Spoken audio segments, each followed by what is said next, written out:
Hey guys, been a while since I've had a video last.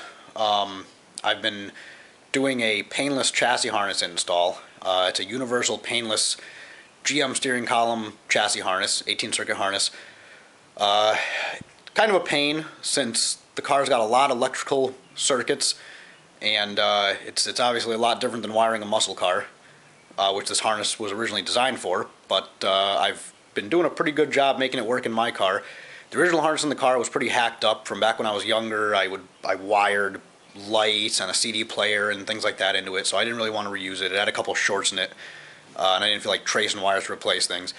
So I went this route so that everything's new. I have a whole brand new relay setup that controls the fuel pumps, the power windows, door locks, everything, so really nothing is getting reused from the old harness.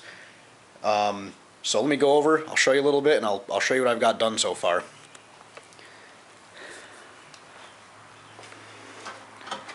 Show you inside here. Got my light here, it's getting kind of dark out.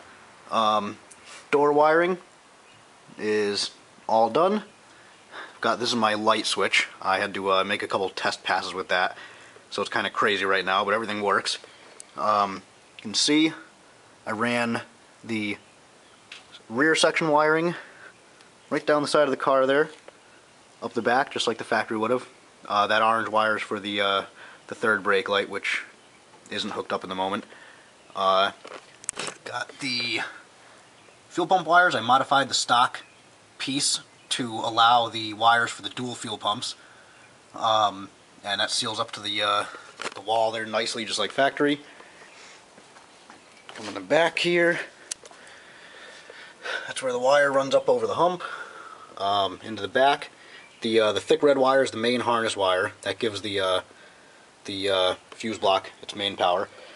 And right here, this is where my battery is going to be in the trunk. I've got a BMR battery bracket, and this is kind of messy right now. This isn't how it's going to be run. This is just for test purposes.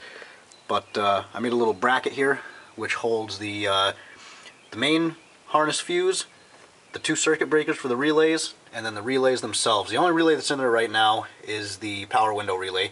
The two on the left are for each fuel pump, and then the two on the right are going to be for the power door locks. The last one, I haven't decided what I'm going to use it for yet, but it's probably going to be the rear hatch pull down. These wires are for the fuel pump and for the power door locks. Run down the side of the car there.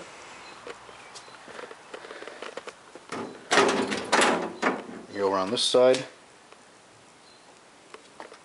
and that is for the power door locks. So they run right up. Wiring is all done in this door.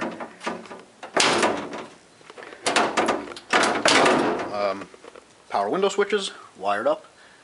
Got those there. I've only got one window switch in right now. It's just for testing. And the window wires I ran right down the seat bracket there.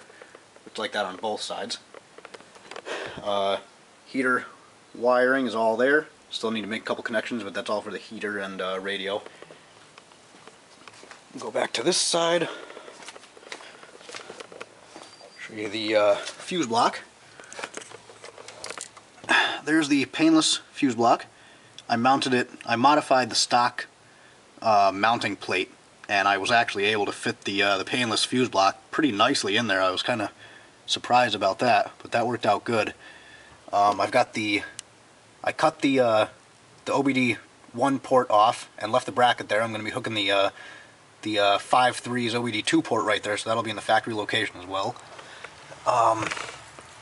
Right there, that's where the painless harness connects to the steering column plugs. Everything is a plug-and-play deal. Like I said, it's for a GM harness. And there's my little rat's nest up there. That chunk of wires that's all tied up is wires that I'm not going to be using. Those were extra wires on the harness, mainly for a carbureted setup and some cruise control wires. This section here, I don't know if you can see that, that goes out through the firewall into the engine bay. And I'll go over to the engine bay side.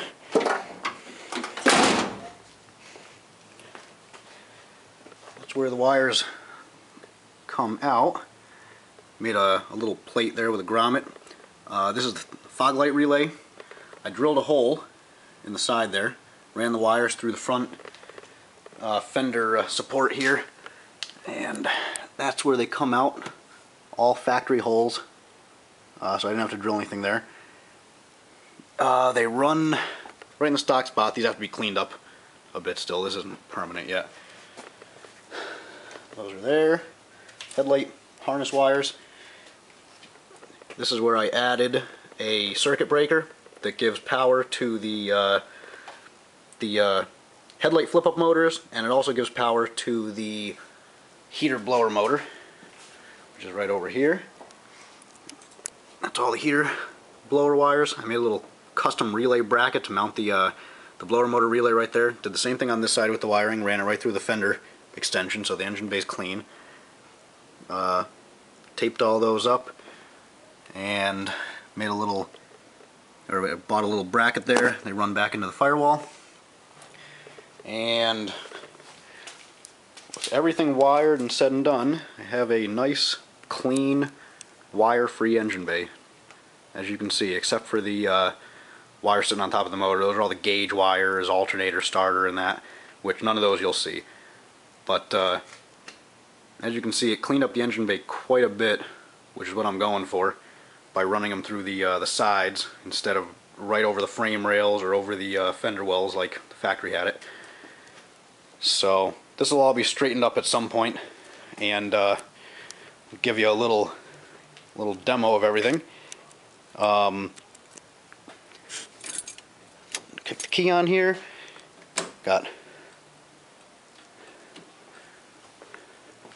let's see, my turn signals.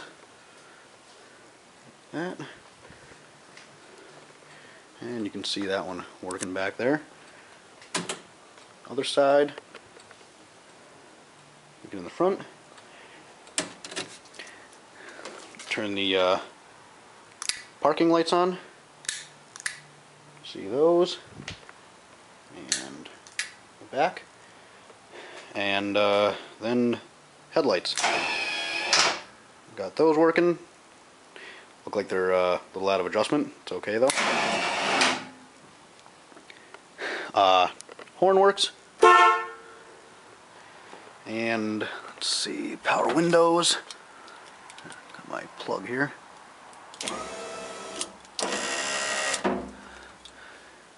So that's about it.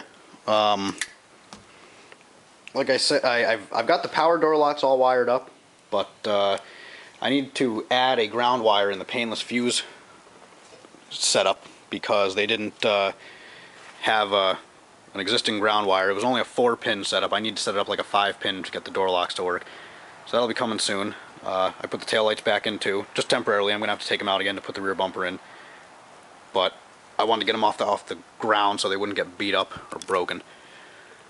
But that's about it for now. So keep checking back. This wiring's been taking me a while. I've never really wired anything before, so it's a lot to take in, a lot to learn, but it's definitely getting there. And I'm guessing it should be done in about a week or so. So keep checking back.